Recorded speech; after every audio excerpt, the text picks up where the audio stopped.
They have been hailed as a solution that could finally put an end to congestion on the roads, but self-driving cars may actually lead to an increase in traffic, according to a new report.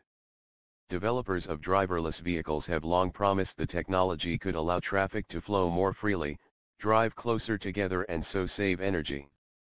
But new research suggests people may ditch public transport in favor of driverless vehicles, increasing the number of cars on the road and energy consumption by up to 60%.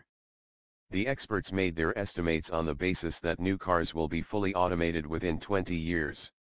Up to 10% of traffic increase could be due to elderly people being able to drive for longer, rather than giving up their cars when their sight deteriorates, for example.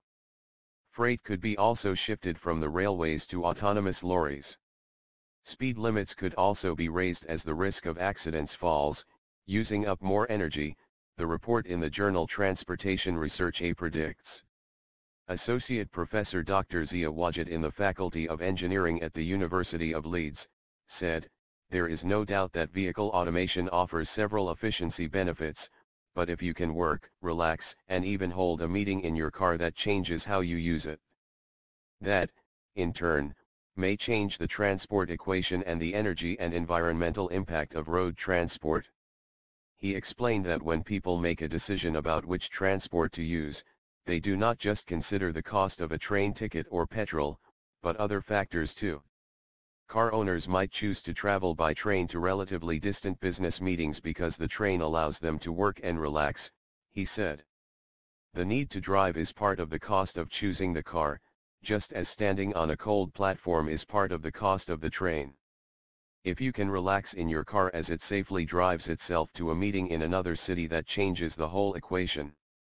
Despite this, congestion levels are expected to fall by up to 4%, as driverless cars will be able to drive closer together and at higher speeds than conventional cars.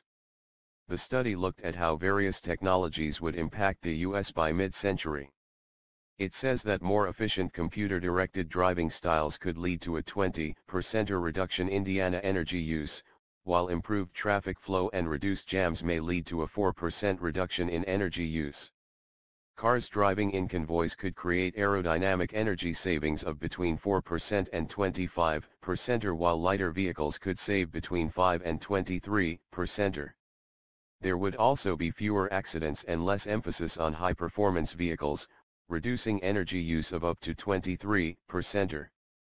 But these very benefits could lead to an increase in the popularity of driving, meaning more cars on the roads and a 5 to 60% increase in Indiana car energy consumption overall. Assistant Professor of Civil and Environmental Engineering Don McKenzie at the University of Washington added, "There is lots of hype around self-driving cars, much of it somewhat utopian in nature. But there are likely to be positives and negatives. By taking a clear-eyed view, we can design and implement policies to maximize the benefits and minimize the downsides of automated vehicles." Vehicle automation presents a paradox. It may encourage people to travel much more, but at the same time it makes it practical to implement tools such as road pricing that can offset those effects. Ultimately, however, it's up to the government to set appropriate policies to manage these impacts.